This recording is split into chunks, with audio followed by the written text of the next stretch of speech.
If you're a Call of Duty fan, especially of specifically the Black Ops series, you know that there was just an open beta last weekend. This beta included multiplayer and multiplayer. This beta, just like any other Call of Duty beta, included just multiplayer, but there was a lot of content in there to look at. I actually pre-ordered the game, so I got it a couple days early, and I really liked it for the most part.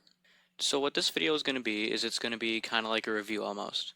What did we like about it? What did we not like about it? Etc. Now, I'm going to be breaking this video down to 5 categories: the visuals, the sound design, the gameplay, like mechanics and stuff, and the map slash level design. And the 5th one's just going to be like random added notes. Basically, I'm going to be ranking these 1 through 10, as well as some extra commentary on the matter, because obviously this wouldn't be a video without some actual opinion stuff. I'm trying to cut down the amount of time it takes for me to do intros and outros, so we're just gonna hop right into the video. So we're gonna start here with the visuals. Now, I'll come out and say it. It was nothing special. It was a little bit worse than Modern Warfare, to be honest with you, the graphics. However, if you remember, Modern Warfare is in the 2019 one. Those graphics were phenomenal. So any game being up to those standards, even if a little lower, it's a pretty huge achievement. That's why you can't really rank it low on any sort of scale, so I'm gonna go ahead and give it a 6 for now. Maybe this will improve when the actual game comes out, because I do want to stress that all of this game is in beta, so this isn't all final, obviously. Who else is hyped for zombies, by the way? I can understand why they didn't have the best visuals ever, because they didn't go as much for realism, whereas Modern Warfare went pretty much purely for realism. And that's totally fine, not every game has to be realistic.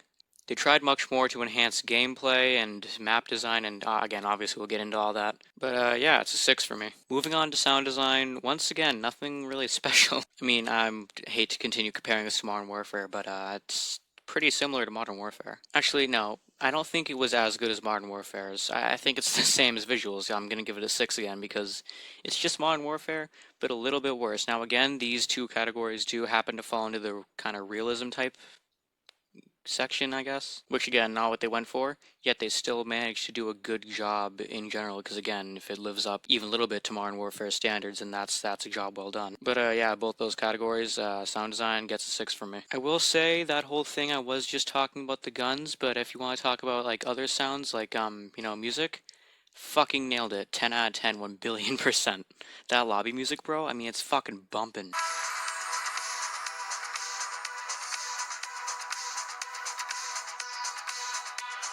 Moving on to the gameplay slash mechanics section, I just want to take a second here to talk about a score streak.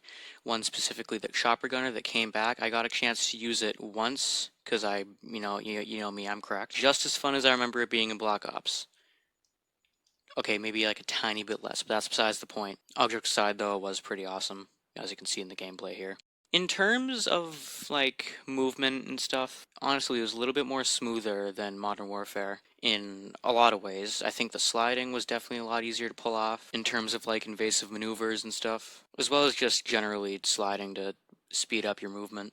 I feel like sprint to fire speed, like in general for this game, is a little bit more than other Call of Duty games, which is always good. And of course, I can't forget to mention the FOV slider for all platforms. Like, what? Definitely one of the coolest features in the game thus far. Overall, I give it an 8.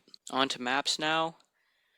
I'm gonna be honest, I only played like the 4 core ones. I just don't like big maps, or at least not maps as big as like the ones in Ground War. Because like when I think of a big map that I like, I think of a map the same size of an average one, but with a lot of open space, which is why I love specifically Satellites so much. The entire half of that map is dedicated to just free, open shooting space, and is a perfect place to use a scoped M16. The reason I'm saying that so specifically is because I fucking loved that gun in the beta, and I am so glad it was an option as a pre-made class. But yeah, they were all original, they all had their own atmosphere. I do like the addition of some more background noises, and especially in the Miami Mac, the music in the background definitely adds to like the realism as well as the overall tone. There's clearly more effort put into these maps than ever before, so I'm going to give it a straight 9. And the reason I haven't given any of these 10s, by the way, guys, is because that would be perfect, and you know, nothing's perfect and all that happy crap. A couple extra notes I have is one big one starting off here. So if you remember what happened on the website Pawn Takes Pawn, basically it revealed the entire game, and that's what Call of Duty's been using ever since then, and especially more recently to reveal the Zombies game mode, which was awesome. If a little exclusive, if you will. I could go into detail on that, but that's not what this video is about. So on this Pawn Takes Pawn website, um, there was another Easter egg that I didn't know about even, so maybe it wasn't really that well advertised. But whatever, I guess it's only for those that are constantly like checking it. Basically, you had to go in the beta, find different things, just like what happened with finding the game's trailer itself. And upon completion of all these Easter egg bullshits, we got an extra day of the beta.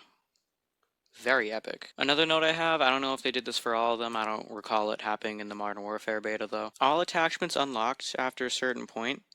That might have been part of the Easter egg actually, I'm not sure, but I'm just going to do it as a separate note anyways. That's fucking cool. That gets you able to like get used to every gun before you even like have them, like customizing them like you would when the game comes out, you know? And it allows you to kind of decide between which ones you want to try to max out when the multiplayer comes out for real first, maybe in place of a gun you didn't like as much. Yes, I am so good at explaining things. This video was such a good idea. That's all the extra things I really had to say. Overall, it seems like a great game. I can't wait for it. And that's not even including like the zombies and campaign, bro. I'm very hyped for all that. You already know I am. But yeah, that's gonna be it for now. Hope you liked the video. Like and subscribe if you did, and as always, I'll see you in the next one. Bye bye.